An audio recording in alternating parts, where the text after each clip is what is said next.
Delphine et Nicolas Chadoutot sont pharmaciens à 30 km de Paris. Ils gagnent 3 500 € net chacun par mois. Ils ont fait 6 ans d'études et sont installés depuis 14 ans. La pharmacie leur appartient, ils viennent de finir de la rembourser. Les médicaments sur ordonnance représentent 80% de leur chiffre d'affaires, mais ce ne sont pas forcément ceux-là qui leur rapportent le plus.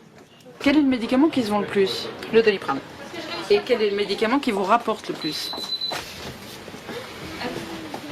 J'ai presque envie de dire le Doliprane parce que du coup c'est le plus vendu. Donc même si son prix est tout petit, du fait que c'est le plus vendu,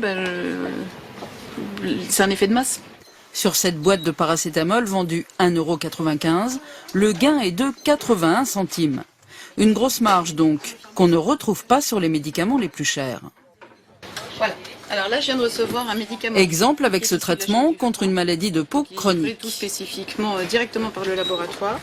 Voilà. 3 000 € l'injection, 240 € pour la pharmacienne, soit 8% de marge. Dans la catégorie médicaments remboursés, les pharmaciens ont tout intérêt à vendre les génériques, car ils touchent une marge allant jusqu'à 40%. Par exemple, avec cet anticholestérol, à gauche, le médicament d'origine rapporte 10 € aux pharmaciens, à droite, son générique 14 €, pourtant il est beaucoup moins cher.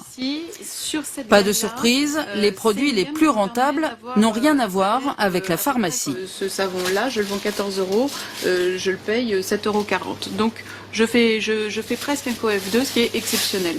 Car la marge diminue quand la pharmacienne doit s'aligner sur les prix de la grande surface d'à côté. Au final, ce couple affirme gagner beaucoup moins que 7 671 € par mois. C'est pourtant le revenu médian d'un pharmacien, selon l'inspection des finances.